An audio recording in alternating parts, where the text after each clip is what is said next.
Jose Muzyka president হয়েও কোনোদিন president প্রাসাদে বসবাস করেননি। ভাঙাচোরা কুড়ে ঘরে সদস্য বলতে ছিল স্ত্রী আর ম্যানুয়েলা নামের 3 পেয়ে একটি কুকুর। ছিল না কোনো প্রোটোকল, ছিল না কোনো গাড়িবহর। ছিলেন রাষ্ট্রের প্রধান, তবুও চলাফেরায় অতি সাধারণ। 5 বছরের ক্ষমতায় সম্পদ বলতে তেমন কিছুই ছিল না। হোসে মুজিকা ছিলেন উরুগুয়ের সাবেক প্রেসিডেন্ট। 89 বছর বয়সে মারা গেছেন তিনি। তাকে বলা হয় বিশ্বের সবচেয়ে দরিদ্র প্রেসিডেন্ট। কোনো ব্যাংক হিসাব ছিল না মুজিকার।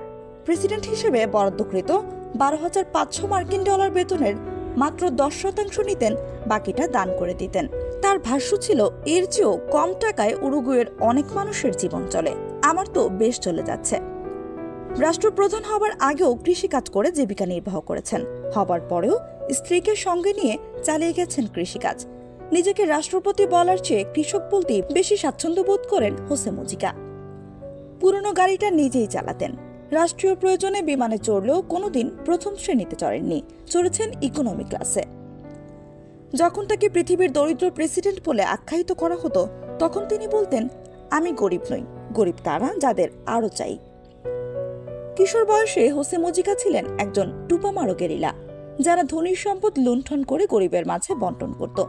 টুপামারো আন্দোলনের একজন স্থপতিও তিনি 6 বার পুলিশের হাতে গুলিবিদ্ধ হন।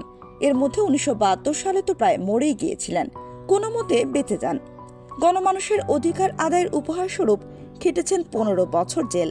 1985 সালে উরুগুয়েতে গণতন্ত্র প্রতিষ্ঠার পর তিনি জেল থেকে মুক্তি পান, যোগ দেন বাম রাজনীতিতে।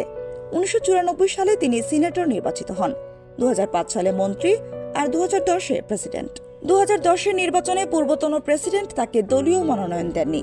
দলের নেতানেত্রীদের চরম বিরোধিতার মুখে বাধ্য হয়ে হোসে মুজিকাকে প্রেসিডেন্ট প্রার্থীর মনোনয়ন দেওয়া হয়। ভোগবিলাসী জীবন একদমই পছন্দ ছিল না মুজিকার। যুদ্ধ আর অস্ত্র উৎপাদনের বিরুদ্ধে ছিলেন সর্বদা সোচ্চার। তিনি সব রাষ্ট্রপ্রধানদের বলেছিলেন এসব খাতে বিনিয়োগ বন্ধ করে মানব কল্যাণে বিনিয়োগ বাড়াতে। চোখ বন্ধ করে উরুগুয়ের বারবার প্রেসিডেন্ট থাকতে পারতেন, কিন্তু ইচ্ছে করেই অবসর নিয়েছেন প্রেসিডেন্টের পদ থেকে। তবে কৃষিকাজ থেকে কিন্তু অবসর নেননি। উরুগুয়ের মানুষ তাকে আদর করে ডাকে পেপে। তিনি ছিলেন জনমানুষের প্রেসিডেন্ট। মানুষের মঙ্গলই ছিল তার ধ্যান জ্ঞান।